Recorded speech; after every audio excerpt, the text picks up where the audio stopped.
Buenos días, buenas tardes o buenas noches con todas las personas que están viendo este video. Yo soy Nelson Berrú. Y bueno, ya estamos en el 4 de diciembre. Vamos a estudiar Hechos capítulo 20, capítulo 21 y capítulo 22. Y bueno, una vez más, gracias a todas las personas que apoyan y colaboran con el Ministerio de Profecías Bíblicas. Muchas, muchas, muchas gracias. Y bueno, terminamos Romanos y otra vez estamos con Hechos. Ahorita vamos a terminar Hechos. De ahí seguimos con Efesios, Filipenses, Colosenses, Hebreos, bueno, con Pedro, Timoteo y Juan, y bueno, terminamos con Apocalipsis, que va a ser el clímax. Esperemos terminar en este mes. Vamos a ver qué pasa. Oremos mucho para que no pase nada más y podamos terminar pronto esta temática para poder empezar la nueva faceta de profecías bíblicas. Y bueno, mis queridos hermanos, sin más preámbulos, vamos a hacer una pequeña oración para empezar el estudio del día de hoy. Acompáñenme en oración, oremos. Padre nuestro que estás en el cielo, santificado sea tu nombre, mi Dios. Gracias por un día más de vida, gracias por permitirme grabar un video más, gracias por haber podido hacer un nuevo estudio del año bíblico. Mi Señor, estamos muy prontos a terminar el año bíblico. Ayúdame a mí de manera muy especial a poder realizar esta temática. Te pido desde ya que me ayudes también cuando llegue a Apocalipsis, por favor. Gracias por todo este gran privilegio que nos has dado a pesar de las duras circunstancias en las que estamos pasando y está pasando el mundo. Señor, permítenos simplemente ser fieles hasta el final y hacer tu santa y divina voluntad. Quédate con nosotros en el estudio del día de hoy. Te lo pedimos sin merecerlo en el nombre de tu amado Cristo Jesús. Amén. Muy bien, vamos con el capítulo 20. Hay unos versículos que habíamos leído, pero bueno, vamos a volver a estudiarlo. Y bueno, después de los acontecimientos de lo que pasó en el capítulo 19, lo que pasó en Éfeso, comienza el capítulo 20 así. Y dice, después de todos estos acontecimientos que pasaron en el capítulo 19, los cuales ya estudiamos, dice que Pablo reunió la iglesia y fue a Macedonia. Y fue cuando estudiamos Corinto, todas las dos cartas de Corinto. Y bueno, después dice que de predicar en esos lugares fue a Grecia, a Jerusalén y luego a España, hasta donde tenemos entendido. No se sabe exactamente a cuántos lugares fue Pablo, no se sabe. Unos dicen fueron acá, fue allá. Bueno, hay cosas que quedan simplemente en la incógnita. Pero sea como sea, hizo muchos viajes, posiblemente fue a España también, ya estudiamos también esto. Dice que se quedó 3 meses en Grecia y los judíos lo quisieron atrapar cuando se iba a embarcar a Siria. Así dice que volvió él a Macedonia. Entonces los judíos andaban lo andaban acechando. Pablo, verán, aunque la Biblia, la verdad, se queda corta. La Biblia se queda corta en cuestiones de la gran obra que él hizo. Él hizo una cosa bárbara, increíble. La verdad. Más adelante vemos el relato que hablan de miles de personas convertidas. Y de igual manera, Pablo, como era una persona muy preparada, muy preparada en verdad, no estoy exagerando, era un enemigo demasiado poderoso, demasiado temible para los judíos. Entonces ellos siempre procuraron eliminarlo. Si no puedes unirte con ellos, destrúyelos, al fin y al cabo. Prácticamente el lema de los judíos. Estás con nosotros o contra nosotros, pero no te vamos a permitir que sigas. Entonces al pobre le andaban acechando, aquí se escapó, quién sabe cómo se enteró, pero bueno, se enteró y así que se le escabulló. Y bueno, dice que hasta Asia lo acompañaron Sópater, los tesalonicenses, Aristarco, Segundo, Gallo, Derbe, Timoteo, bueno, etc. ¿Por qué le acompañaron tantos? Porque Pablo llevaba una gran ofrenda, entonces era necesario protección. Y ya saben que en ese tiempo no... Bueno, hoy en la actualidad el mundo es un poco inseguro, más en ese tiempo todavía. Y bueno, dice que unos cuantos compañeros de él se habían adelantado hasta Troas para anunciar que él llegaba y de esa manera lo esperen ahí. Y bueno, eso fue lo que pasó. Dice que se quedaron en Filipos por la fiesta de los panes sin levadura. Acordémonos que Pablo, a pesar de que no obligaba a nadie a guardar las fiestas, él sí las guardaba. ¿Por qué? Porque esto era cuestión de conciencia. Pablo ya lo explicó. Hay gente que yo conozco, gente de manera personal que le gusta no guardar exactamente las fiestas como se describe en la Biblia, pero sí conmemorarlas. No pasa absolutamente nada. Yo de manera personal, si tuviera el tiempo y las posibilidades de poder hacerlo, lo hiciera. Por mí no hay ningún problema. Hay gente que ve ahí una herejía. Yo no, no le veo ningún problema. Y esto recordando un evento de un pastor que muchos conocen, que él habló pues de conmemorar estas fiestas y todo el mundo se le saltó al pobre hombre encima. Pero cuando la iglesia oficial habla de celebrar la Navidad, la Semana Santa, nadie dice nada. Y son fiestas paganas. Pero bueno, las ironías de la vida.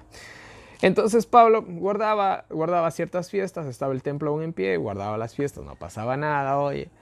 Y listo, el que quería hacerlo lo hacía, el que no, no, era cosa de cuestiones de conciencia, como Pablo mismo lo explicó. Yo de igual manera les digo a ustedes, el que quiera conmemorar estas fiestas lo puede hacer. No les digo guardar porque ya no se puede guardar, porque para eso se necesitaba el templo. Hoy no hay ningún templo, entonces no se puede guardar exactamente.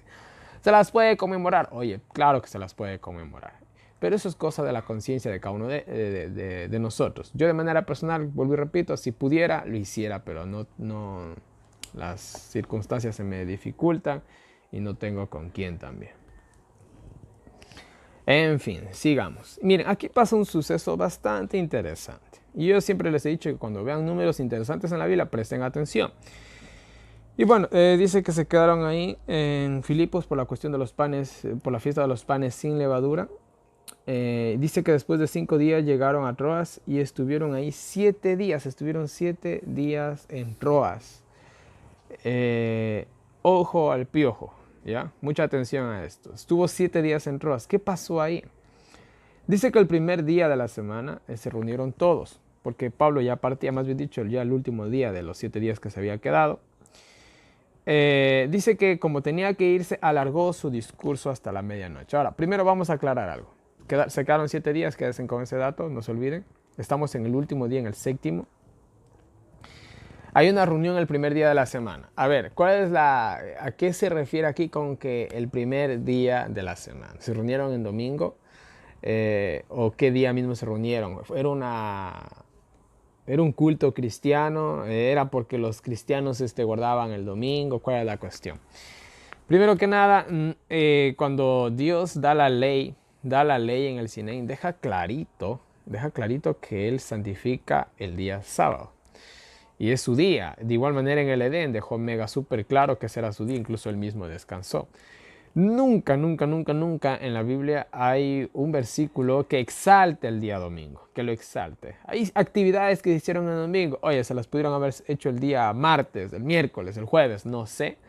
O como los llamaban ellos, el primero o el segundo. Acordémonos que ellos los judíos no le ponían nombre a los días. El único día que tenía nombre era el sábado, que por sus mismas siglas y por su significado significaba reposo. Era el único día que tenía nombre. Después los romanos, si no mal recuerdo, fueron los que les pusieron nombre a los días. Pero bueno, eso es otra historia. Ahora, el primer día de la semana es domingo, como nosotros entendemos. Se reúnen ellos, posiblemente más que seguro, según el cómputo de cómo los judíos cuentan los días, era un sábado por la noche. Así que ni siquiera era del todo domingo, como nosotros lo conocemos en nuestra cultura. Entonces, más que seguro era un sábado por la noche, pues ellos el día domingo tenía que partir, pues ya trabajaban. Entonces, más que seguro, Pablo dijo, bueno, es el último sábado que estamos aquí. Y bueno, etcétera, etcétera, y se quedaron hablando hasta de noche. No pasa absolutamente nada. No estaban guardando el domingo ni nada por el estilo. Incluso nosotros que estamos en esta cuarentena hemos pasado cierta inactividad los días domingos. ¿Significa que ahora guardamos el día domingo? No. Simplemente significa que no podemos salir a ningún lado. Y pues bueno, tenemos que hacer algo, nada más. Entonces posiblemente en un sábado por la noche. Y la reunión no fue con fines religiosos o para conmemorar la santidad del domingo ni nada por el estilo. Era porque Pablo ya se iba. Y ahora Pablo, no es que Pablo podía coger y al día siguiente llamarlos por teléfono y ir conversando con ellos en el camino. No. La cuestión era que si Pablo se iba, quién sabe si algún día iba a volver. Así que cuando Pablo llegaba, pues le sacaban el máximo provecho. Y eso es lo que está pasando aquí. Así que no es ningún culto, ninguna adoración especial, ninguna... No, no. Simplemente fue algo que pasó, porque pasó y posiblemente un sábado por la noche. Más que seguro según el cómputo judío. No nos olvidemos que ellos el día, para los judíos, el día comienza a las 6 de la tarde. Entonces la primera noche de ese día es el primer día en realidad. Vuelta para nosotros en nuestra cultura occidental. Nosotros, vuelta, y según el calendario que tenemos, el calendario, ¿cómo se me fue el nombre? Bueno, se me fue el nombre. Eh, Gregoriano creo que es. Nosotros, vuelta, un día empieza a la medianoche. Entonces, realmente era un sábado por la noche. En fin. Ahora miren, Pablo estaba, habla, estaban hablando todos ahí, estaba predicando y quién sabe realmente qué estaba pasando todo un poco quizás. Dice que había muchas lámparas en el piso alto. Esto también es algo interesante porque vemos que el lugar estaba muy iluminado, estaba muy iluminado. De igual manera, esto de entender que había un poquito de falta de oxígeno, pues no hay que ser científico, pero sabemos que el fuego se alimenta con aire. Entonces hacía un ambiente un poco más, vamos a decirlo así, cálido para dormir. Justamente quizás por eso se pone aquí el detalle, pero bueno. Y bueno, dice que había un joven llamado Eutico. ¿Qué edad tenía este muchacho? Posiblemente tenía de 24 a 40 años, no lo sabemos. Es más o menos lo que se especula, según la manera en que se escribió la palabra aquí en su griego original, pero bueno, en fin. Y dice que estaba sentado en la ventana o cerca de la ventana, como habrá estado sentado, pero bueno, la cuestión estaba por la ventana. Y dice que en eso se durmió, porque bueno, Pablo estaba hablando, las velas, falta de oxígeno, era de noche. Y bueno, simplemente se durmió y dice que se cayó del tercer piso y según el lenguaje, que aunque no es muy claro realmente, parece darse a entender que realmente el chico cayó de la ventana del tercer piso y murió. Ahora, des en cuenta algo, esto pasó en el séptimo día, tercer piso, cae, muere. Pablo dice que va, lo abraza, lo resucita. Y pues bueno, vuelve a vivir este chico. Es muy interesante. En el séptimo día hay una resurrección. Cuando Cristo venga, al empezar el séptimo milenio, ¿no hay una resurrección especial también con todos sus santos? Por supuesto que sí. Cae del tercer piso. Bueno, esto también es una clara referencia que desde que Cristo murió en la cruz hasta hoy en la actualidad han pasado prácticamente 2000 años y antes de empezar el tercer milenio también nos resucita. Y bueno, ahí está. Es obviamente una historia un poco interesante que de una manera muy pequeñita nos da una imagen de la segunda venida de Cristo en este pequeño relato. Es como muchos han visto, yo también lo veo así, pero bueno, es cosa de cada cual. Y bueno, dice que subieron otra vez, partieron el pan, las bodas de la cena de las bodas del Cordero. Y dice que estuvieron hablando largamente hasta el alba, y así partió. Y bueno, nos quedamos con nosotros, con Cristo por la eternidad. Y así nos quedamos con Cristo por la eternidad. Es más o menos el mismo lenguaje. Dice que trajeron el joven vivo a su casa y fueron todos consolados. Sí, y todos fueron muy consolados. Y cuando estemos ya en la eternidad, estemos con nuestros seres queridos y toda la cuestión, ¿no seremos muy consolados? Yo creo que sí. Y bueno, esto es más o menos lo que se describe aquí, esta pequeña historia, y es la alusión que también yo le doy. Y bueno, sigamos con el relato. Y bueno, dice que Lucas y otros más se adelantaron en barco hasta Asia, perdón, hasta Asón, para, dice, recoger allí a Pablo, pues él quiso ir por tierra. ¿Por qué quiso ir Pablo por tierra? Pues bueno, no lo sabemos. Era un camino bastante largo, eran como 40 a 50 kilómetros, bastante camino el hombre. En fin, dice que al encontrarlo, con él dice que fueron a Mitilene, perdón, a Mitilene. De ahí dice que fueron a Quías y luego a, ¿dónde me quedé? A Mileto. Bueno, iban de lugar en lugar prácticamente los hombres. Un viaje bastante interesante. No nos olvidemos que esos barcos no es que cogían, como en la actualidad tienen un rumbo, y eran barcos justamente que hacían sus negocios, transportaban ciertas cosas y de paso pues iban llevando uno que otro pasajero. Pero quizás no todos los barcos tenían el rumbo que uno quería, entonces iba haciendo uno trasbordo, y eso es la cuestión que pasaba muchas veces Pablo. Por eso llegaba a un lugar, llegaba al otro, y bueno, iba así el hombre, iba de barco en barco.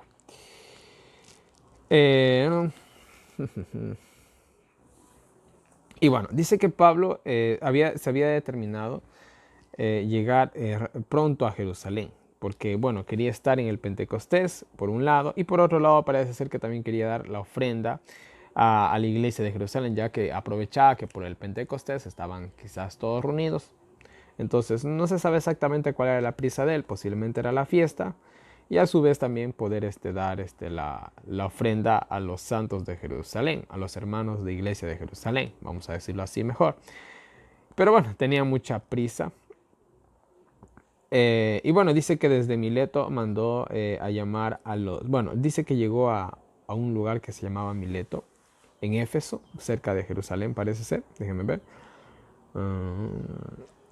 A ver, bueno, no tengo aquí el mapa, no sé. Pero bueno, llegó a Mileto. Y dice que mandó a ver a los... Ah, no, perdón, estoy mal. A Mileto quedaba cerca de Éfeso. Y dice que llegando a Mileto, cerca de Éfeso, mandó a llamar a todos los líderes de Éfeso para hablar con ellos. Y bueno, así sucedió. Dice que llegaron los líderes de la iglesia de Éfeso y él comenzó a hablar. Comenzó a hablar con ellos, les recordó su carrera cristiana. Comenzó y les dijo: ustedes saben cómo siempre me he portado bien con todos ustedes desde el día en que me conocieron.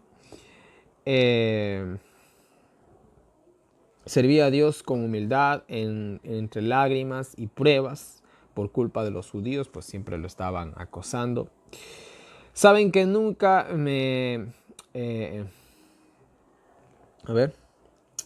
saben que nunca me acobardé a predicar, y que he enseñado hasta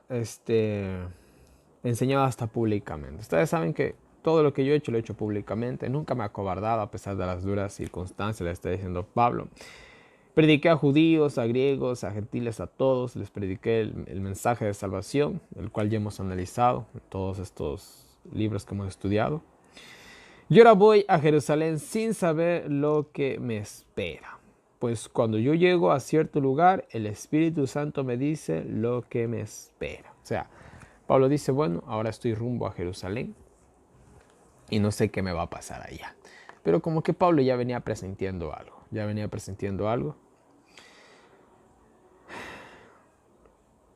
Y les dice algo más: yo no estimo mi vida. Solo quiero cumplir mi misión con la conciencia limpia ante Dios. Y bueno, Pablo dice, aunque me tope la muerte allá, no me interesa, la verdad, morir por causa de la obra de Dios. Es algo que estoy dispuesto a hacerlo, dice Pablo, pues tengo mi conciencia limpia. Quiero estar bien ante Dios. Y miren qué bonitas palabras de Pablo. Es uno de los discursos más conmovedores que él se da. Y es el sentir que todo cristiano debiera de tener, mis queridos hermanos. Que toda nuestra vida sea por la causa de Dios. Y miren, más ahora que nunca que estamos viendo estos momentos difíciles en el mundo, nosotros debemos de estar 100% escogidos de Dios. Y pase lo que pase, hagamos la obra de Dios. Les digo así. Y ahora sé que ya nunca más me volverán a ver ustedes. Yo les declaro que estoy limpio ante ustedes, pues he hecho todo lo que podía hacer por ustedes. Y bueno, Pablo como quien dice, señores, no les debo nada prácticamente. Pues les dije toda la verdad que Dios me reveló. Así velen por ustedes mismos, y eso le está diciendo a los líderes, velen por ustedes mismos y por los miembros de iglesia, los cuales Dios se los ha encargado. Pues sé que después de mi partida vendrán lobos rapaces que no tendrán compasión del rebaño. Ahora Pablo también anuncia algo que también lo dijo Moisés, como lo dijo Moisés cuando ya partió también el hombre de este mundo. Y él dijo que, bueno, sería el último discurso. ¿Se acuerdan cuando estudiamos el Pentateuco? Deuteronomio es la repetición de la ley y Moisés la repite porque él dijo, yo sé que después de que yo muera, ustedes se van a descarriar, vamos a decirlo con esa palabra más suave. Entonces el tipo coge y repite la ley y toda la cuestión, pero bueno, ya saben la historia, cómo fue. Pablo también dice, yo sé que después de mi partida, o sea, y yo no sé, ¿no? Es bastante triste, bastante triste. Saber que todo tu esfuerzo simple y llanamente queda, vamos a decirlo así, de cierta parte queda un poco inútil. Porque sabes que después de ti todo va a ser un desastre. Pero no por eso tampoco nos desanimamos, porque sea como sea, se hizo algo, ¿saben? Más que sea una generación se salvó, pero algo se hizo. Así que no del todo tampoco el caso es perdido. Y bueno, Pablo les habla de esto, pues se iban a meter los judíos judaizantes. Más adelante en la historia vamos a llegar a Apocalipsis, vamos a ver la historia de la iglesia en los 7 sellos y en las 7 iglesias. Pasó de todo, simple y llanamente pasó de todo, eso lo vamos a ver en Apocalipsis. Bueno, entre ustedes mismos se levantarán falsos maestros con falsas doctrinas. Y vamos a leer una cita del Espíritu de Profecía que nos amplía eso. Ahora, iban a tener ataques externos, iban a tener ataques internos. Y es lo mismo que está pasando hoy. Y ya les voy a leer una cita que está hermosísima, que aclara muy bien estos pasajes bíblicos. Y es lo mismo que está pasando hoy en el mundo cristiano, en cada religión del mundo. Tenemos ataques externos y ataques internos. Y los que por ahí queremos medio hacer caso a la voz de Dios, señores, la tenemos bien difícil.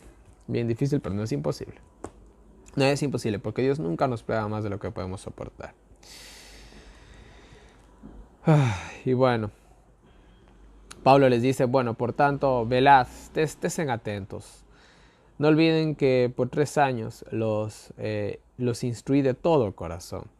Así que no hagan que todo este esfuerzo que he hecho con ustedes sea en vano. Es todo lo que puede hacer Pablo, no les puede decir más. Ahora los encomiendo a Dios y a su gracia, que es poderosa para salvarnos, o para salvación, que es lo mismo. Sigue Pablo alegando y dice, de nadie codicié nada. Más bien, saben que para mí y mis compañeros trabajé con mis propias manos. No les pedí nada, eso también ya lo vimos en la carta a Corintios.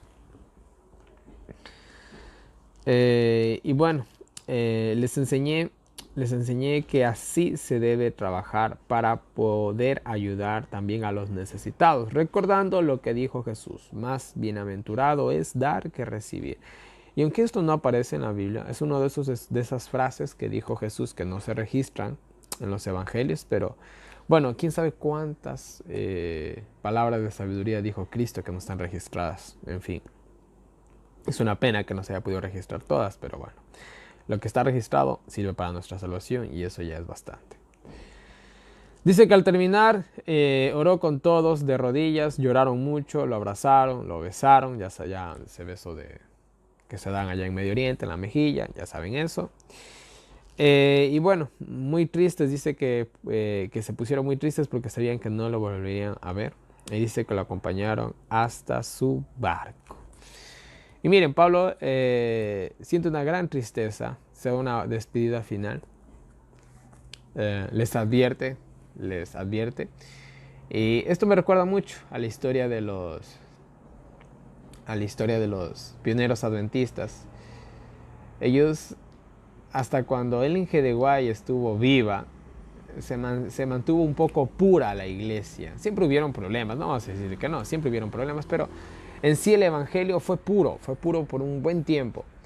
Pero una vez que murió el Inge de Guay, señores, el resto es historia.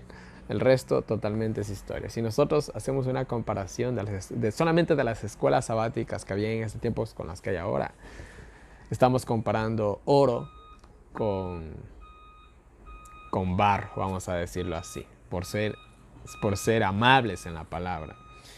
La verdad no tiene comparación. Y miren, les voy a leer las citas del Espíritu de Profecía con respecto al capítulo 20. No tienen desperdicios. Y la primera cita dice así: cuando Pablo presentó delante de la gente sus manos gastadas por el trabajo, dieron testimonio de que no dependía de otros para su sostén. Su ejemplo muestra que un trabajo manual no necesariamente disminuye la influencia de alguien, que el trabajar con las manos en cualquier ocupación honorable no debiera convertir a un hombre en rudo, áspero y descortés. Miren, señores, esto ya vimos en Corintios, pero Pablo, vamos a recordarlo, Pablo, a pesar de que era un ministro de Dios, tenía todo el derecho de reclamar sustento, no lo hizo por el bien de la iglesia. ¿Cómo fuera el mundo cristiano si los ministros de Dios, ¿saben qué? ¿Cómo fuera el mundo cristiano si se aplicara simple y llanamente el principio bíblico de los diezmos y las ofrendas? Eso ya lo vimos en Levíticos, creo que fue, si no mal recuerdo. Y hay un tema que yo tengo donde expliqué también esto: deberíamos de seguir dando el diezmo a la iglesia adventista. Y realmente, cuando nosotros vamos a la Biblia, a los pastores, como se los llamamos hoy, o a los sacerdotes de esa época, no recibían ellos el diezmo. Ellos recibían las ofrendas, y las ofrendas siempre eran voluntarias. ¿Cómo sería si hoy en la actualidad a la iglesia simplemente se le diera las ofrendas voluntarias y los diezmos se utilicen, porque ese realmente debería ser el ideal bíblico, y los diezmos se utilicen en las iglesias para el avance de la obra? ¿Cómo fuera el mundo cristiano? ¿Cuántos buenos pastores tuviéramos? Pastores humildes. ¿Cómo fuera la consagración? ¿Cómo fuera la comunión entre los pastores y sus miembros de iglesias? Porque dependieran totalmente de su generosidad, de su trabajo. Fuera muy diferente. Fuera muy, muy diferente, mis queridos hermanos. La historia fuera muy diferente. El mundo cristiano fuera muy diferente, pero de igual manera, cuán útil serían los ministros de Dios que supieran hacer de todo, que pudieran valerse también de ellos mismos, por su propio bien. O sea, todo fuera diferente. Todo fuera diferente, la verdad. Pero bueno, hay lo que hay y bueno, eso es lo que es. En fin. Miren, la siguiente cita vale oro. Escuchen bien lo que dice así. Comienza con un título que dice: sofocad las teorías inciertas. Y dice: por la luz que el Señor me ha dado, se levantarán hombres que hablarán cosas perversas, si ya han estado en acción y hablando cosas que Dios nunca ha revelado, poniendo las cosas sagradas en un mismo nivel con las cosas comunes. ¿Les parece familiar estas palabras? A mí sí. Se han presentado y continuarán presentándose como temas caprichosos, sofismas de los hombres y no la verdad. Se presentan teorías de hombres, argumentos de hombres, planes de hombres, métodos de hombres y no los de Dios. Miren, yo de manera personal, ¿cuántas veces tuve debates con ministros de Dios que proyectaban proyectos humanos? Cuando yo les decía, la Biblia dice esto. Y siempre ese era el problema. Sí, pero mira que la cultura ha cambiado y que los jóvenes, que ni siquiera ni si cuánto. Siempre sacaban un pretexto, humano, obviamente. Y no falta la típica excusa también de que no, es que esto lo manda la iglesia, esto viene de arriba. Ay, mis queridos hermanos, sigamos. ¿Qué más dice? Las fantasías de las mentes humanas inventarán criterios en cuanto a la verdad que no son realidad. Si hablamos de la cuestión de la justificación por la fe, yo creo que el 90% de los... Solo voy a hablar de los ministros de la iglesia adventista, creen que vamos a seguir pecando hasta cuando Cristo venga. El 90%. Siquiera me arriesgo a decir eso. mientras un 5%, porque ha estudiado a la palabra de Dios, creerá a la verdad. Simplemente creen argumentos humanos, creen lo que les enseñaron en sus universidades, pero de la palabra de Dios pura, naranjas, limones y mandarinas. Lastimosamente es así, y la mayoría de los miembros de iglesia también creen lastimosamente a estos hombres porque no estudian la palabra de Dios de manera individual. O sea, es un desastre, es un desastre. Malos líderes, malos miembros de iglesia, un desastre total el mundo cristiano. De modo que cuando se destaque el verdadero criterio, será considerado en el mismo nivel en el que están los de invención humana, que no tienen valor. Podemos esperar que se recurra a toda suerte de ideas y que se las mezcle con la sana doctrina. Ahí está, mentira y verdad juntos. Pero mediante un discernimiento claro y espiritual, mediante la unción celestial, debemos distinguir entre lo sagrado y lo común. Mira, voy a repetir esto. Pero mediante un discernimiento claro y espiritual, mediante la unción celestial, debemos distinguir entre lo sagrado y lo común, lo cual se incluye para confundir la fe y el sano juicio y para restarle mérito a las grandes y augustas verdades que debieran ser normas para este tiempo. Pero ¿cuántos hombres se conforman simple y llanamente con el testimonio de un hombre falible? Y como dice la palabra de Dios, maldito el hombre quien confía en el hombre. Y mis queridos hermanos, seamos como los bereanos, ya estudiamos eso también. Ustedes cuando estén en una iglesia, anoten. A ver, dijo que en eventos de los últimos días, página ni si cuantito, anoten. ¿Yo saben qué? Yo incluso una vez me di cuenta de que un pastor de mi iglesia daba citas falsas. Daba citas falsas porque por más que busqué esa cita, nunca la encontré. Nunca la encontré. Eso está pasando. Y vean, lo juro ante Dios que realmente lo que estoy diciendo es verdad. Yo me topé con un caso así. Yo de manera personal. Lo juro ante Dios, que Dios me castigue si estoy mintiendo. Así que tengan mucho cuidado. Es que no. Ustedes, miren, aún yo he visto los grandes presentadores. Una vez, por ejemplo, vi a Esteban Bort. Y yo vi que él se cometió un error. Dijo una fecha mal. No fue la intención de él. Pero, oye, entre tantas cosas que el hombre iba diciendo, yo me imagino que de vez en cuando el hombre se equivoque en algo, pues. Y yo dije, esa no es la fecha. Bueno, ahí puse en los comentarios. Dije, quizás, tal vez para ayuda de alguien. Aclaré. Porque hasta yo me he equivocado a veces cuando digo algo. Entonces, en ese sentido, ustedes no pueden creerse todo de manera absoluta. Tienen que, por favor, estudiar. Sí, por favor. ¿Dónde me quedé? Ya, bueno, dice, nunca hubo un tiempo cuando la verdad haya sufrido más al ser tergiversada, disminuida, desmerecida por medio de hombres perversos y contenciosos, como en estos últimos días. Hoy en la actualidad la Biblia, verán, se han sacado tantas cosas que uno ya no sabe ni distinguir entre lo falso y la verdad. Es difícil, ¿verdad? Es difícil, porque se han sacado tantas cosas que... en fin. Hombres se han presentado como su conjunto heterogéneo de herejías que presentan a la gente como oráculos. O sea, ha habido una coalición del engaño. La gente queda cautivada con algo extraño, nuevo, y no tienen una sabia experiencia para discernir el carácter de las ideas que los hombres pueden forjar como si fueran importantes. Y miren, yo nunca olvidaré, una vez que reclamaba un camporí que hubo, y alguien me escribió, pero así son los camporís. Y yo digo que si en los camporís que se hacen, en algún momento se vuelve una tradición hacer sacrificios humanos, alguien en el futuro va a decir, bueno, así han sido los camporí por muchos años, entonces está bien. O sea, la tradición compensa el error. ¿Somos católicos? Yo no lo sé. Yo no lo sé en realidad.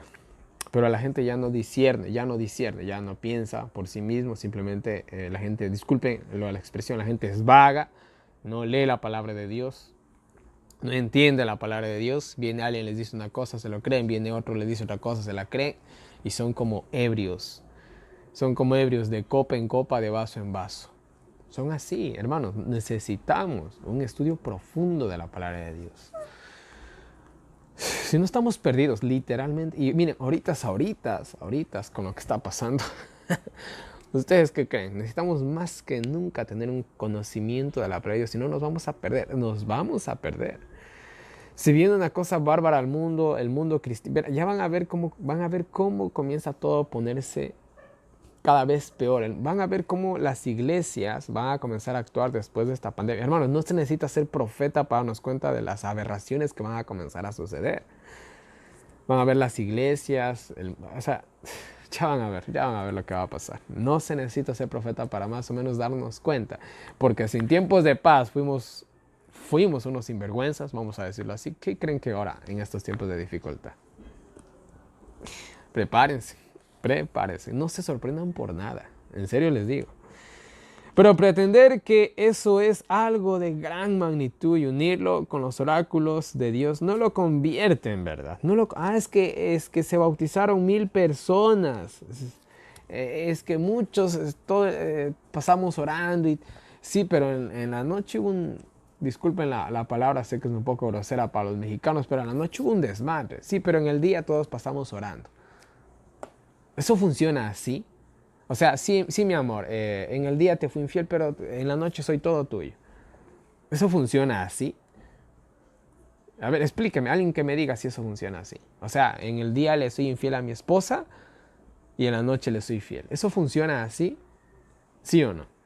Es que como tú no estabas, es que eso no funciona así. Con Dios no es así. No es que sí, pero mira, es que tú solamente estás viendo el lado malo. Es que mi amor, tú solamente estás viendo que te fui infiel. Tú no ves que yo trabajo por ti, te mantengo, estoy contigo a tu lado. Tú solo te enfocas en lo malo. Tú solo te enfocas en que te fui infiel. ¿Eso funciona así?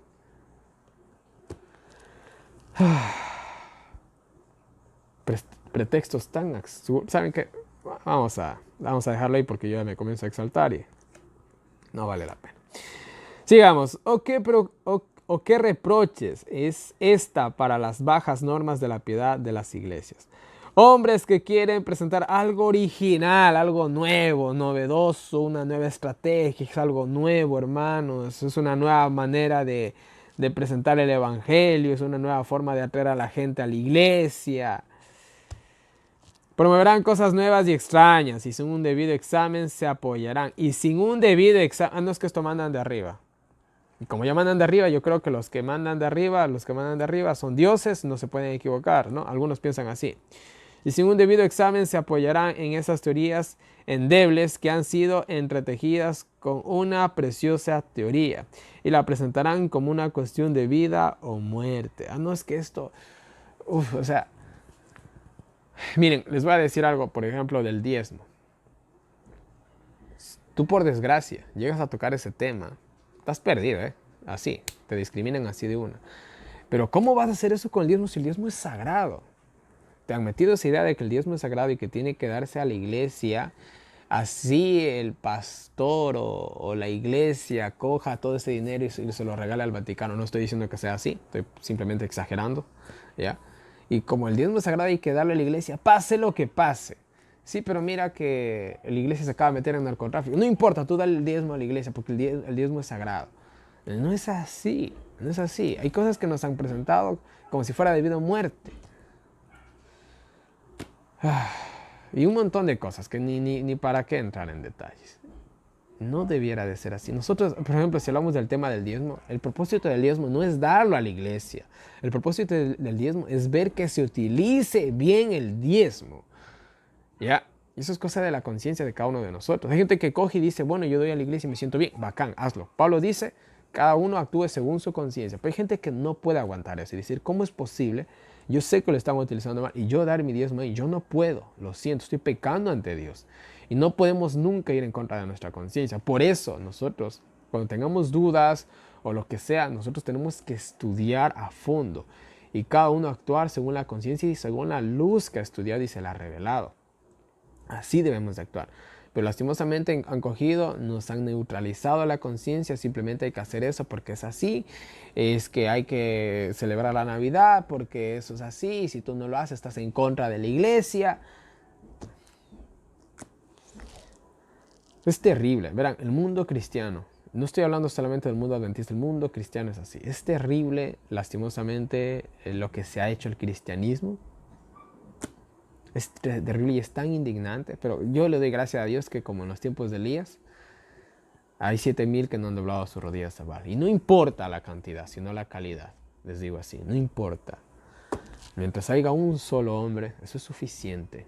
Eso es suficiente. En la época del diluvio, ¿cuántos había? Había un solo hombre. Y la familia de Noé se salvó por él. Había un solo hombre y fue necesario un solo hombre para que siga la verdad. Así que no nos desanimemos por eso. Si hay uno en cada iglesia, yo tengo la fe de que Dios ha puesto una persona en cada iglesia del mundo para que sea un pregonero de su verdad. ¿Y saben qué? Yo de manera personal he visto que cuando esa única persona totalmente es desechada, esa iglesia que se queda sin esa luz, señores, se comen vivos entre ellos. Es increíble, verán. Pero bueno, me estoy extendiendo demasiado y vamos a terminar. Tenemos la verdad, la sólida verdad en la palabra de Dios, y todas esas especulaciones y teorías serían mejor que fueran liquidadas en la cuna antes de ser fomentadas y presentadas como importantes. Y miren, hay muchas cosas que se han metido hoy. Una de esas cosas también es la oración contemplativa. Mucho cuidado. Mucho cuidado. El evangelio de la gracia, el evangelio evangélico que se está metiendo en la iglesia adventista, el evangelio de la gracia. No importa lo que comes, no importa lo que sea. Y disculpen, no es por criticar, pero yo he visto a pastores predicando que valen por 3 hombres. ¿Ustedes creen que son un ejemplo de salud de esas personas? Qué mal ejemplo.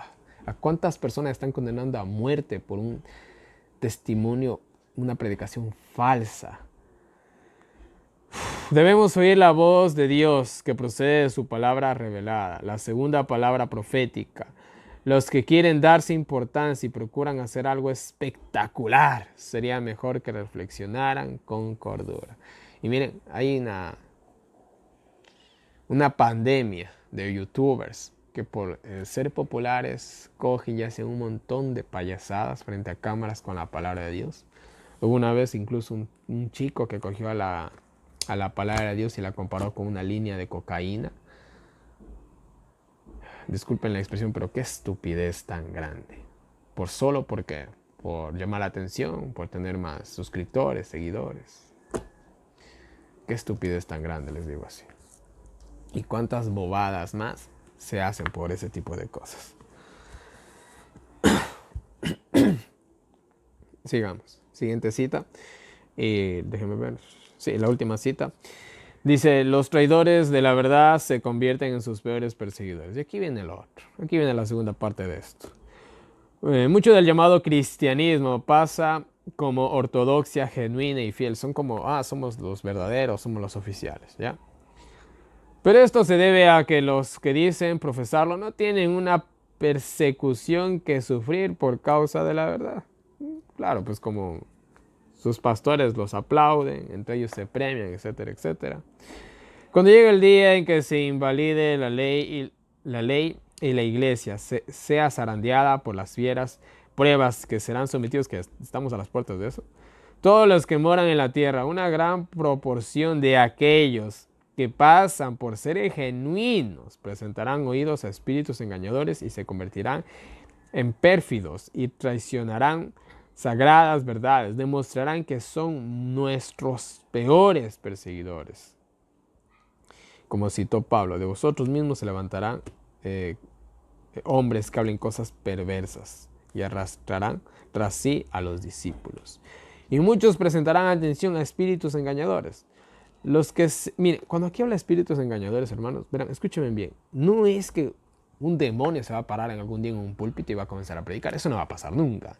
Espíritus engañadores, simplemente cuando, miren, yo de manera personal cada vez que inicio un tema, oro para que sea el Espíritu Santo el que me guíe.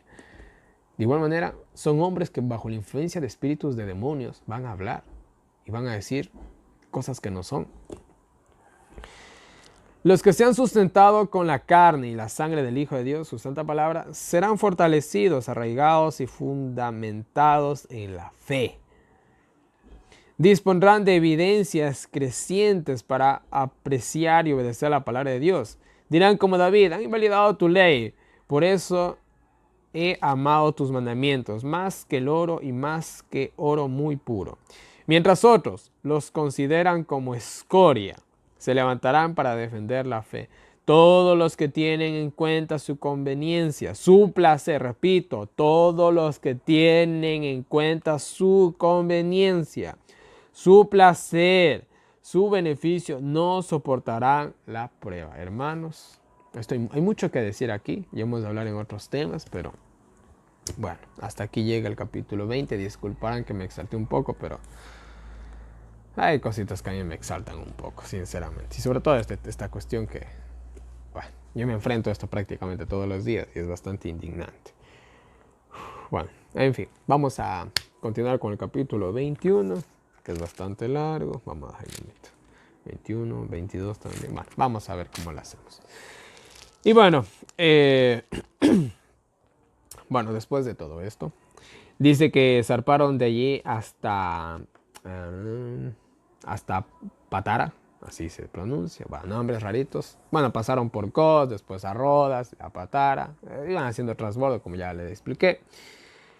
Dice que subieron a otro barco que iba a Fenecia, navegaron a Siria, llegaron a Tiro, donde el barco tenía que descargar. Justamente aquí explica esto.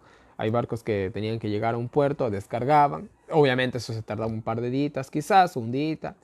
Entonces a veces también ellos tenían la oportunidad de salir, pegarse una vueltita por ahí, predicar el evangelio. Acuérdense que ellos no andaban de turistas. Entonces salían a predicar el evangelio, a decir alguna cosita a la otra. Y pues bueno, ya, y después seguían su rumbo. O si no, simplemente cogían otro barco y a veces el barco no estaba disponible. Oye, el próximo barco que va a tal lugar viene en 3 días. Bueno, se quedaban 3 días en esa ciudad. Era así más o menos la secuencia que los pobres pasaban. En fin. Dice que hallaron discípulos, bueno, cristianos, hallaron una iglesia ahí. Y nos quedamos 7 días, dice. Ellos, dice que ellos, a Pablo, inspirados por el Espíritu Santo, les aconsejaban que no vayan a Jerusalén. Y vean, aquí comienza ya el mal augurio, vamos a decirlo así, de Pablo, de que no vayas a Jerusalén, muchacho, no vayas a Jerusalén. Pero Pablo tenía que ir. Y verán, yo les digo algo. A veces, nosotros, miren, yo de manera personal, cuando comencé a subir todos estos videos y toda la cuestión, yo me di cuenta de algo automáticamente. Dije, bueno, Nelson, ahorita te vas a ir en contra de todo el mundo. Y hay algo que yo siempre tengo, es una frase que a mí me ha motivado a hacer muchas cosas en esta vida, y es la siguiente: pero si tú no lo haces, ¿quién lo hace? Y eso es una de mis frases que me ha motivado siempre. Yo desde que empecé mi ministerio, yo siempre veía que faltaban muchas cosas en las redes sociales para hablar y compartir. Videos, bueno, muchas cosas que yo he tratado de hacer. Y yo siempre decía, ¿por qué nadie hace esto? ¿Por qué nadie hace esto? Y una voz interior me dijo, ¿y por qué no lo haces tú? Y por un momento me quedé pensando y dije, sí, ¿por qué no lo hago yo? Y bueno, ahí empezó todo prácticamente. Entonces miren, a veces hay cosas que tenemos que hacer en las cuales nos arriesgamos. Nuestra integridad, nuestra tranquilidad, nuestro todo simplemente se expone. Y nuestra propia vida se expone. Pero hermanos, alguien tiene que hacerlo. Se tiene que hacer porque se tiene que hacer. Entonces Pablo le decía, mira, no tienes que ir a Jerusalén, pero él decía, tengo que ir a Jerusalén. Pero vas a correr peligro, pero si yo no lo voy, ¿quién va? Entonces, esa era la cuestión. Esa es la cuestión muchas veces de muchos de nosotros cristianos, que a pesar de que sabemos que nos vamos a meter en problemas, es, si no lo hago yo, ¿quién lo hace? Y bueno, yo creo que eso es lo que sentía Pablo. Así que, bueno. Dice que al fin de los 7 días los acompañaron hasta las afueras de la ciudad. Y de rodillas oraron, dice, en la playa y partieron. Se abrazaron, subieron al barco y partieron de ahí, después de haber compartido 7 días con estos hermanos. Llegamos, dice, llegaron a Ptolemaida, y dice que se quedaron allí un día. Luego fueron a Cesarea a pie y llegaron a casa de Felipe, uno de los 7 diáconos de la iglesia. ¿Se acuerdan? Han hecho los 7 diáconos de la iglesia, de los cuales uno era Esteban. Y dice que ahí pues se posaron en su casa. Y dice que es interesante. Miren, esto me llama mucho la atención de Felipe. Dice que Felipe tenía 4 hijas vírgenes, solteras. Bueno, vírgenes en el sentido de la palabra como nosotros lo entendemos. Vírgenes también habla de que estaban en una edad adulta como para poder casarse. Eso también se refiere más en la Biblia. Y dice que estas 4 hijas que él tenía profetizaban. Miren, el don de profecía aquí me destacaba algo bastante el comentario bíblico adventista. El don de la profecía está bien relacionado con las mujeres. De hecho, no es que no hay hombres profetas, pero es un don que va mucho con las mujeres, va bastante con las mujeres. Yo creo que de manera personal, para Dios es un poquito más fácil. No digo que no es que Dios tiene preferidos, sino que la mayoría de las mujeres no tienen tanta malicia como el hombre. ¿Por qué? No digo que los hombres somos malos y perversos, sino que el hombre en sí es más violento. Por naturaleza, el hombre es más violento. A mí nadie me va a negar eso, porque yo soy hombre, yo sé lo que digo. Entonces el hombre es más violento. Vuelta a la mujer como que es un poquito más. El hombre también es más perverso de mente. No digo que no haya mujeres perversas, pero en sí la gran mayoría de los hombres son un poco...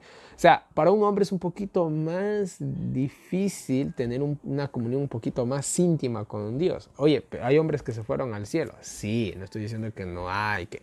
Sí, estoy hablando de los factores fisiológicos que tenemos cada uno de nosotros. Entonces eso ha permitido también que a lo largo de la historia muchas mujeres tengan una mejor relación con Dios. ¿Por qué? Porque para llegar a ser profeta se necesita tener una comunión bien profunda con Dios. Si no, de lo contrario, no se te revela. Entonces tienes que ser alguien muy puro, vamos a decirlo así, para poder llegar a hacer eso. Y aquí tenemos el caso de Felipe, que tenía 4 hijas que profetizaban. ¿Profetizaban en qué sentido? Veían el futuro, predicaban. No sabemos exactamente a qué se refiere, pero bueno, yo creo que en el sentido de profetizar como nosotros lo entendemos. Y algo muy interesante, vemos que Felipe, su hogar era un hogar perfecto. A diferencia de muchos, ¿cuántos de nosotros hemos conocido? Y no es por incomodar a nadie, pero esta es la verdad. ¿Cuántos de nosotros hemos conocido un hermano, una hermana o una pareja de hermanos que son unos santos? Pero lastimosamente los hijos son un desastre. Muchos dirán, bueno, es que eso es la elección de cada uno. Verán, hermanos, yo les voy a decir algo. Verán, yo en mi hogar, nunca tuve un mal ejemplo de parte de mi padre, tal vez en el sentido de que yo nunca lo vi a él tal vez alcohólico o fumando. Eso en sí influyó en mí y eso es una también de las cosas por lo cual yo nunca probé nada de eso, gracias a Dios. Lo que les trato de decir es que la influencia paternal sí tiene efecto, ¿ya? Sí tiene efecto. Entonces, a veces en estos hogares cristianos, lo que pasa es que el padre y la madre se enfocan tanto en las cosas de Dios que se olvidan de sus hijos. No tienen que hacer eso nunca, por nunca, por nunca. Hay padres que están en toda actividad de la iglesia, que en acá, que sí, que ni siquiera, y la familia el sábado, naranjas, limones y mandarinas. No hagan eso, por Dios, no hagan eso. Vuelvo a insistir, hablando un poco de la familia. Las personas que, y esto ya hablamos un poquito en Corintios, si no mal recuerdo, y en Romanos creo que también. Las personas que tienen una familia, dedíquenle tiempo a su familia. Vean, mis queridos hermanos, vuelvo y repito, verán, si yo tuviera un hogar, o al menos solamente tuviera una novia, reduciría a un 75% toda mi actividad en las redes sociales. En serio les digo. ¿Por qué? Porque necesito dedicarle tiempo a ella. Entonces, en ese sentido, veo que Dios siempre me ha mantenido solo por obvias razones. Como dijo Pablo, mejor, si quieren servir bien a la causa de Dios, mejor quédense solteros. Y yo ya voy entendiendo por qué Dios siempre me mantiene solo. Entonces, miren, y esa es la verdad. Yo pudiera hacer un 75% de lo que hago el año bíblico, jamás lo hubiera hecho. Jamás, ni en 5 años hubiera podido realizar el proyecto. Ya. Si ya siendo solo me ha tardado 1 año y medio prácticamente, imagínense con una compañera. Peormente con hijos. Yo conozco amigos que tienen ministerios que lastimosamente tuvieron que abandonar sus ministerios porque tenían un hogar. Y en ese sentido Dios no les va a reprochar nada porque tienen una esposa, tienen 1, 2, 3 hijos. ¿Qué les va a decir Dios? No les puede decir nada. Yo conozco algunos hermanos que tuvieron su ministerio, tuvieron su apogeo, vamos a decirlo así, su popularidad, pero lastimosamente tuvieron que dejarlo. ¿Por qué? Porque tenían un hogar que cuidar. Amén por eso no es malo. Entonces, ¿dónde me quedé? Ya me perdí yo aquí en lo que estaba. Entonces, miren, Felipe, dediquemos tiempo a nuestra familia. Ahora, un caso hipotético, que yo cogiera, me comprometiera, me casara, tuviera 2 hijos, tuviera un niño y una niña. Yo sinceramente quedaría eclipsado e invirtiera en ellos para que ellos algún día, en un caso hipotético de que Cristo no venga pronto, para que ellos algún día hagan todo lo que hice yo cuando era soltero. Ese sería ahora mi meta. Que ellos hagan todo lo que yo alguna vez hice cuando era soltero. Hay casos excepcionales en los cuales se llega a conseguir una buena pareja. La pareja es comprensible y también ayuda a la causa de Dios. Pero eso es poco complicado. Realmente tiene que ser alguien que Dios dé. Sea como sea, mis queridos hermanos, no descuiden a su familia por la causa de Dios. Por favor, no descuiden a su familia por la causa de Dios, ni se descuiden ustedes mismos. Muchos hogares cristianos se han divorciado, los hijos han terminado en las drogas, estoy hablando en serio, en la calle con malas juntas, las hijas, los hijos en compromiso sin casarse, un desastre. ¿Por qué? Porque los padres no les prestaron la atención adecuada. Así hay muchos casos. Pasaban más con los hermanitos de iglesia que con su propia familia. Qué triste, verán, qué triste. Qué triste. Si ustedes están cometiendo ese error, por favor, repárenlo. Si ustedes están más enfocados en pasar con su hermandad y no alimentar la espiritualidad de sus hijos, dejen a un lado eso, dedíquense más a sus hijos, por favor. Porque Dios les va a reclamar por ellos. Dios no les va a reclamar por los cargos que tuvieron en la iglesia. No, Dios les va a reclamar. ¿Y los hijos que te di? ¿Dónde están? ¿Dónde está tu hijo? ¿Dónde está tu hija? Sigamos. Pasamos, dice, algunos días y vino de Judea el profeta Agabo. Este hombre había profetizado un hambre, un tiempo de hambruna en Hechos 11:28. Ya vimos esa historia también. Había un profeta bastante conocido en la época de Pablo. Miren, Pablo no era tan profeta como este hombre, pero Dios sabe a quién le da sus dones, ¿no? En fin, dice que tomando el cinto de Pablo, dice que se ató las manos y los pies y profetizó que Pablo sería tomado por los judíos y entregado a los gentiles o a los romanos. Y eso fue exactamente lo que pasó, ya vamos ahorita. Y dice que, bueno, aquí dice, cuando vimos esto, le rogamos, cuando vimos esto, aquí se está refiriendo a Lucas, que fue el que escribió Hechos, más que seguro. Dice que Lucas y sus compañeros le rogaron a Pablo que por favor no fuera a Jerusalén. Pero Pablo les dijo, ¿por qué lloran y me ponen triste? Estoy dispuesto a morir en el nombre de Dios. Miren, esa es la actitud, me encanta Pablo, esa es la actitud. Y yo les digo, estamos dispuestos a morir en el nombre de Dios, que así sea, hermanos, que así sea. Y como no lo pudieron persuadir, dice que simplemente pidieron que se haga la voluntad de Dios en Pablo. No podían hacer nada más. Pablo era un poquito cabeza dura, muy decidido, mejor dicho. Y dice que así se fueron a Jerusalén. Dice que los acompañaron algunos de Cesarea y nos llevaron, dice, hasta la casa de Nasón, donde quedaron hospedados. Aquí, bueno, hay muchos nombres que se mencionan aquí que no sabemos realmente quiénes eran. Eran simplemente hermanos de iglesia, vamos a dejarlo así, nada más. Dice que al llegar a Jerusalén los recibieron con mucho gozo. Y bueno, llegaron a Jerusalén y los recibieron, como se dice popularmente, con bombos y platillos. Y bueno, dice que al otro día fueron a ver a Jacobo y a los líderes de Jerusalén. Y bueno, les contaron, acuérdense de Jacobo, el hermano de Jesús estamos hablando, y los líderes de Jerusalén, que eran los que presidían la iglesia de Jerusalén, no el apóstol Pedro, como dicen algunos, pero bueno. Y luego dice que les contaron todas las cosas que Dios había hecho por medio de su ministerio. Al oír todo esto dice que glorificaron a Dios. No glorificaron a Pablo, sino a Dios. pues dice que porque miles de judíos habían aceptado la fe en todas partes, aunque habían otros también, a pesar de que eran muy celosos de la ley. Entonces los judíos, aquí viene la cuestión, era de que muchos aceptaban la fe en Cristo, pero seguían guardando la ley, no pasaba nada, pero ya habían aceptado la verdad y sabían que eso simplemente era un simbolismo, lo hacían por cuestiones de conciencia, como también lo hacía Pablo, no pasaba nada. Ya explicamos todo eso. Y bueno, entonces le informaron que los judaizantes habían dicho, habían corrido el rumor de que Pablo enseñaba a apartarse de la ley, de no circuncidarse, bueno, etcétera. Eran unas acusaciones bastante graves. Los líderes le hicieron, bueno, Pablo, ¿qué vamos a hacer? ¿Qué vamos a hacer? Pues ya mismos ya están de enterar que tú estás aquí y bueno, van a tomar acciones. ¿Qué vamos a hacer, Pablo? Si están que te calumnian de que tú estás hablando en contra de la ley, en contra de Moisés, en contra del templo, que no hay que circuncidarse, ¿qué hacemos? Y bueno, realmente Pablo lo que había dicho y se había esto llegado a definir en el Concilio de Jerusalén también que estudiamos, era de que los que quieran circuncidarse que se circunciden, los que quieran guardar las fiestas que las guarden, pero que a los gentiles no se les obliga a hacer nada. Si a menos que ellos quieran, bacán, no pasa nada. Si ellos no quieren, no les hagan nada. Los judíos pueden circuncidarse si quieren seguir haciéndolo. O sea, habían dejado a cada uno a su conciencia, pero ustedes saben que uno dice una cosa y los demás dicen otra.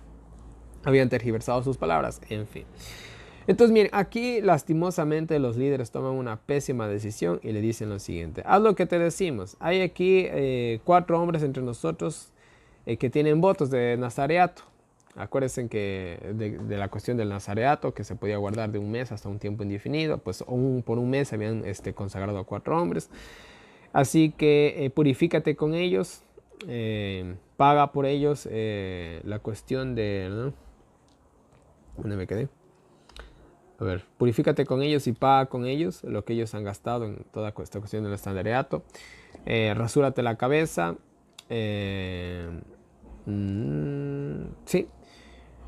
Para que así sepan que estás tú a favor de la ley. O sea, dijeron, mira, hazte con estos hombres. Hazte con estos hombres el voto del nazareato.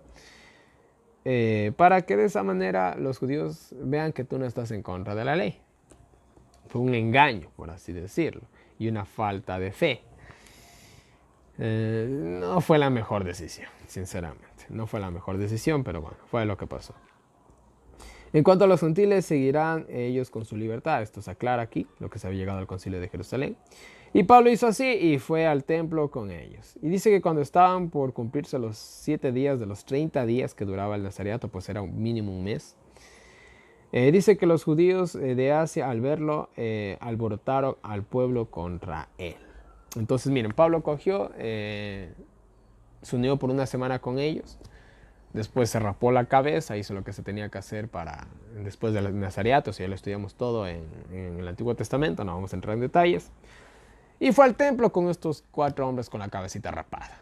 Ya, obviamente a presentar su sacrificio, su ofrenda, pues habían terminado el nazareato y de esa manera demostrar que Pablo estaba guardando la ley de Moisés. Pero lastimosamente los judíos lo vieron, gritaron que enseñaba contra el templo y la ley, que había metido a gentiles al templo para profanar el templo. Y bueno, en realidad no era así. Dice que lo acusaban así porque lo habían visto con Rofimo, compañero de Pablo suyo, y pensaban que lo había metido en el templo. Yo no sé por qué pensaron eso, pero así pensaron. Es que él metió a no lo acusaron por los 4 hombres que habían entrado con él, porque a legua se veía que estaba... No, que falsamente habían levantado el rumor falso de que así como estaba metiendo a estos 4 hombres en el nazareato, habían metido a alguien en el templo. O sea, simplemente se inventaron algo de la nada. Y eso fue lo que pasó. Y bueno, dice que toda la ciudad se agitó. ¿Sí? Lo arrastraron al pobre fuera del templo y cerraron el templo, obviamente para evitar otra profanación. Y pues bueno, dice que cuando ya lo iban a matar, se le avisó al tribuno del alboroto. Y bueno, dice que rápidamente bajó con sus soldados y lo dejaron de golpear y lo llevaron, pero para un juicio. Y bueno, hubo todo este relajo y le salvó el tribuno, el que estaba a cargo en este momento de Jerusalén, parece ser. Fue con sus soldados y lo salvaron por un pelo de rana calva prácticamente, porque ya lo iban a matar. Y bueno, Pablo dice que lo cogieron, lo ataron con 2 cadenas. Le preguntaron quién era y qué hizo. Pero la multitud no dejaba oír. No dejaba oír. Entonces dice que se lo llevaron a la fortaleza, se lo llevaron al castillo del tribuno. Y dice que era tanto el alboroto que tuvieron que llevárselo en brazos a Pablo. O sea, lo querían despedazar. Eran como fieras salvajes estas personas que lo que hicieron. O sea, los soldados tuvieron que llevárselo en hombros, literalmente a Pablo, porque si no, pobrecito de él. Y como Pablo parece que era medio bajito, creo que fue un poquito más fácil esa tarea. Pedían su muerte, comenzaron a pedir su muerte y dice que cuando ya entraron, dice, en la fortaleza, le pidió al tribuno hablar, el cual se sorprendió al ver que él hablaba en griego. Pues Pablo le cogió y le habló en griego y le dijo, ¿me permites hablar a la multitud? Y él se sorprendió, ¿hablas griego? Se sorprendió porque en ese momento se dio cuenta que Pablo no era un judío cualquiera. Se vio que si hablaba griego, hablaba hebreo. Y más adelante también le dice que era romano. Pablo fue una persona muy preparada, la verdad. Muy importante y bueno, muy estudiada. No nos olvidemos que incluso era parte del Sanedrín. Era un tipazo, sinceramente era un tipazo, vamos a decirlo así. Y bueno, aquí se sorprende el tribuno de que él hablaba griego. Entonces el tribuno le dice, tú no eres ese egipcio que levantó una sedición, que sacó a 4,000 hombres. Y bueno, aquí realmente pasa algo. Aquí había visto un hombre que era egipcio de origen judío, era medio egipcio, medio judío. Este hombre había levantado una sedición. Aquí el relato dice con 4,000, aunque Flavio Josefo dice que eran 30,000 hombres que había levantado. Había llevado a todas estas personas al Monte de los Olivos para ver cómo los muros de Jerusalén se caían y ellos podían entrar.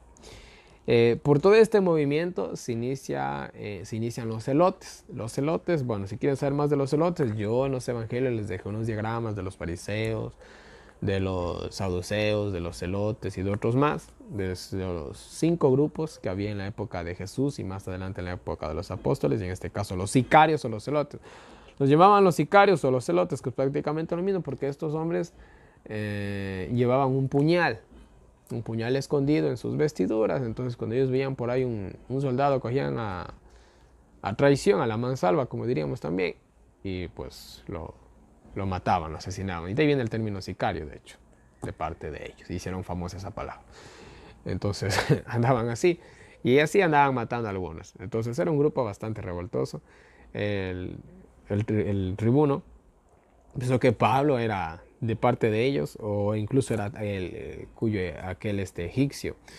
Le preguntó y Pablo le dice, en realidad yo soy judío, soy de Tarso, de la ciudad de Cilicia. Te ruego que me dejes hablar al pueblo. Pablo le dice, mira, en realidad yo no soy de ellos. Yo soy judío, soy de Tarso, soy de Cilicia, no tengo nada que ver con ese egipcio porque yo no soy de Egipto. Prácticamente lo que dice Pablo, y te pido por favor que me dejes hablar al pueblo. Es lo que le dice Pablo. Y bueno, ahí termina el capítulo 22. En realidad el versículo 40 pertenece al capítulo... A ver, ahí termina el capítulo 21. Y en realidad el versículo 40 pertenece al capítulo 22, pero eso ya lo vamos a leer ahorita. Pero vamos a leerles solamente una cita para continuar con el capítulo 22 y terminar el estudio de este día. Y la cita del capítulo 21 nos dice así. Esa concesión no estaba... dice, los consejeros de Pablo no eran infalibles. Y dice así, citando versículos 20 al 26. Ya hablando justamente de los ancianos de Jerusalén que le habían dado esta idea de que se haga pasar como si hubiera estado haciendo el Nazareato y toda la cuestión. Y con respecto a eso dice, esa concesión no estaba en armonía con sus enseñanzas, las de Pablo, ni con la firme integridad de su carácter. Sus consejeros no eran infalibles. Miren, ahí está. A veces nosotros recibimos consejos que de personas muy sabias que no es que tampoco están diciendo toda la verdad. Uno tiene que coger y analizar un poco la situación y decir, como que no sé, no me convence mucho esta cuestión. Y fin de la historia. Y bueno, Pablo se dejó llevar por ellos, no hizo caso a su conciencia en esta ocasión y bueno. Dice, sus consejeros no eran infalibles. Aunque algunos de esos hombres escribieron bajo la inspiración del Espíritu Santo, sin embargo a veces erraban cuando no estaban bajo su influencia directa. Se recordará que en una ocasión Pablo se opuso al apóstol Pedro frente a frente porque estaba actuando en forma doble.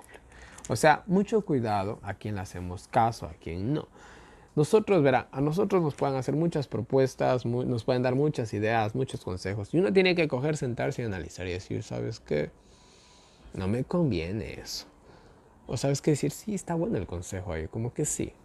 Uno tiene que ser analítico, hermanos. Pero hay gente que coge y no, que te va a ir súper bien, que hazlo, que ni siquiera. Y uno se deja atrapar. Y bueno, pasa lo que pasa a veces. Entonces, no hagamos eso. Seamos muy sabios, escuchemos, veamos también a quién escuchamos. A veces hay personas que, a ver, si yo quiero ser rico, ¿a quién tendría que escuchar? Alguien que es rico, pero si yo voy y escucho a mi amigo el pobretón, no creo que me puedan dar buenos consejos. ¿Ya? ¿Sí me entienden? Entonces tengamos mucho cuidado en ese ámbito, en todo lo que es en el ámbito laboral y sobre todo en el espiritual, mucho cuidado de quién escuchamos consejos y veamos si eso está en armonía con la palabra de Dios. Si no, de lo contrario, ¿sabes qué decir? ¿Sabes qué? No, mejor no. Y eso es todo.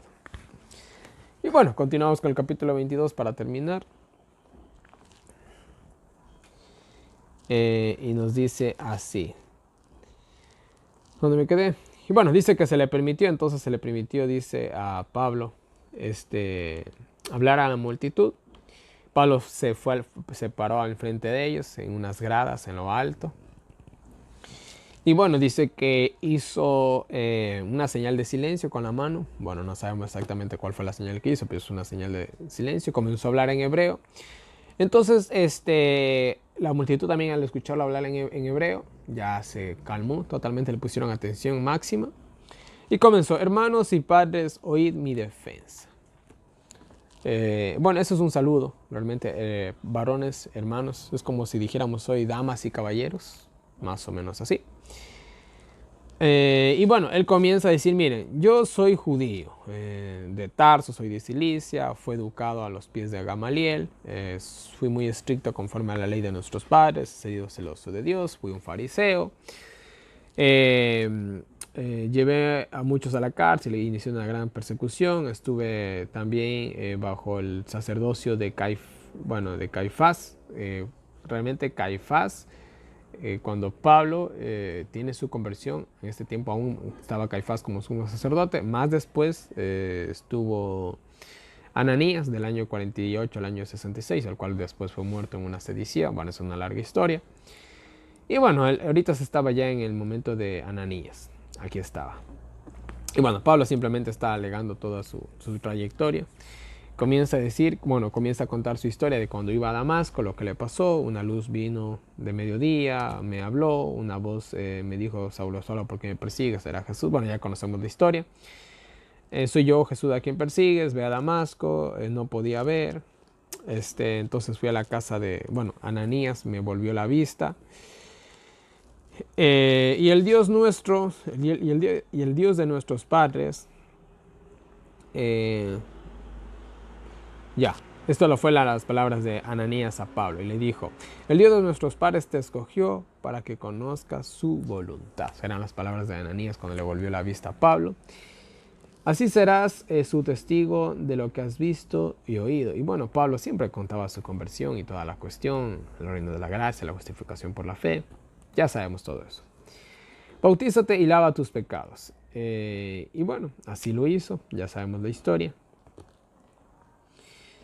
Y dice que cuando volví a Jerusalén, mientras oraba, fui arrebatado en éxtasis, ¿no? Cuando oraba en el templo fui arrebatado en éxtasis. Esto posiblemente pasó en el relato que se describe en el capítulo 9 de Hechos mismos, de versículos 26 al 30, cuando fue a Jerusalén a conocer a los apóstoles, si no mal recuerdo. Entonces dice que ahí fue llevado en éxtasis, Dios le habló. y vio pues a Jesús que le decía, date prisa y sal cuanto antes de Jerusalén, porque no recibirán tu testimonio acerca de mí. Y pues bueno, aquí le manda a los gentiles prácticamente. Le dije, Señor, tú sabes que era un perseguidor. Consentí en la muerte, incluso consentí en la muerte de Esteban. Y la voz le dijo, ve, porque yo te enviaré lejos a los gentiles. Ahora, Pablo, como había perseguido a la iglesia, se ganó un estigma. Se ganó un estigma. Pues pocos le tenían confianza, pues había sido un gran perseguidor. No, o sea, Pablo no fue cualquiera, fue un gran perseguidor, fue un gran enemigo de la iglesia. Entonces, los judíos, los cristianos judíos no le iban a tener mucha confianza. Así que él se le enfatizó mucho a los gentiles y bueno, él era el apóstol de los gentiles y ahí pues está la visión que relata que tuvo con Dios. Y bueno, ahí cuando les estaba hablando, a la multitud ya no aguantó más sus palabras y pidieron su muerte. O sea, fue en vano prácticamente la defensa que le estaba presentando. No le dejaron terminar, obviamente. Le interrumpieron, comenzaron a pedir su muerte. Dice que comenzaron ellos a dar voces, a gritar, arrojaban sus ropas y se echaban polvo al aire. Esto es una actuación allá en Medio Oriente típica, común, de cuando es parte de la cultura, cuando pues la palabra se me fue. Cuando se demuestra odio a una persona, se actúa así y eso es lo que estaban haciendo. Gran odio en realidad. Y bueno, dice que el tribuno lo llevó de nuevo a la fortaleza. Dice que dieron la orden para azotarlo para que confiese.